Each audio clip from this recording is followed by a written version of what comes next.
posluh, skupni dialog, to polagam vsakemu na srce. Prihajam iz Slovenske Istre in že celo svoje otroštvo in mladost sem preživela z nonami in z nonoti na podeželju. Takrat začutila naravo nekoliko drugače, jo vzljubila in mi je na koncu tudi kmetijstvo zlezlo pod kožo skozi moj študij. Kasneje sem se izkazovala oziroma tudi pridobivala svoje znanje na različnih področjih kot svetovalka za fitofarmacijo, kot prodajalka v specializiranih prodajalnah za kmetijstvo. Delovala sem tudi v poskusnem centru za oljkarstvo kot študentka in praktično spoznavala teren, se povezovala z kmeti Slovenske Istre in na ta način so me tudi spoznali kot ljubiteljico kmetijstva. Menim, da je izzivov veliko, ogromno časa mora minister posvetiti dejansko terenu in svojim sogovornikom. Ni mi težko, to še ne pomeni, da se tega bojim, se pa zavedam, kaj vse to prinaša z takim nazivom. Predstavljam slovenskega kmeta, vse deležnike, ki kakorkoli prispevajo in strokovnjake k razvoju slovenskega kmetijstva. Sem tisti širši glas na nacionalnem nivoju in tudi na mednarodnem parketu, tako da menim, da že samo to mi nalaga zelo, zelo veliko odgovornost, kako bom svojo funkcijo dobro upravljala.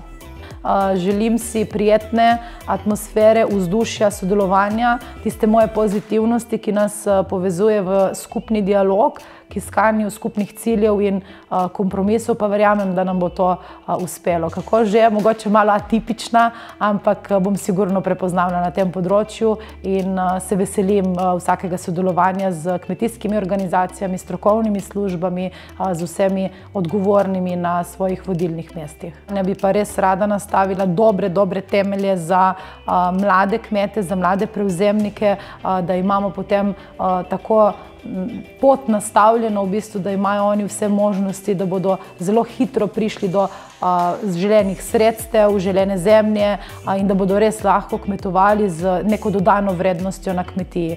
Se pravi, temelji za njihov razvoj, za trajnostne kmetije, inovativne in hkrati dvig ekološke pridelave, ekoloških pridelkov, kar vemo, da nam tudi naslednja skupna kmetijska politika bo sigurno nalagala, tako da bi dejansko te zdrave temelje nastavila za tudi tistega, ki bo prišel mogoče za mano. Vsi vemo, da je na koncu potrošnik tisti, ki je najbolj pomemben, da uživa varno in kakovostno hrano. Veliko sodelovanja tudi z varuhom odnosov v verigi preskrbe s hrano. To bo ena izmed mojih ključnih nalog in opolnomočiti še dodatno vse inštitucije, ki so v bistvu vezane na varno hrano in njeno kakovost. Resor je precej kompleksen.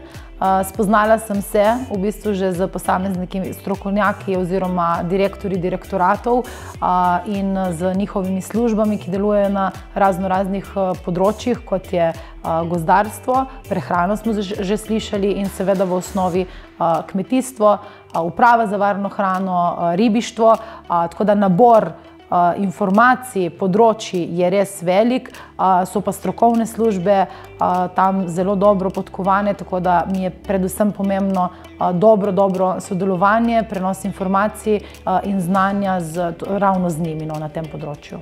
Ključno sporočilo kot ministrica je tisto, ki bi ga rada podala vsem, da se mi zdi izrednega pomena povezovanje in sodelovanje, pa je včasih mogoče se to sliši že zelo izpeto.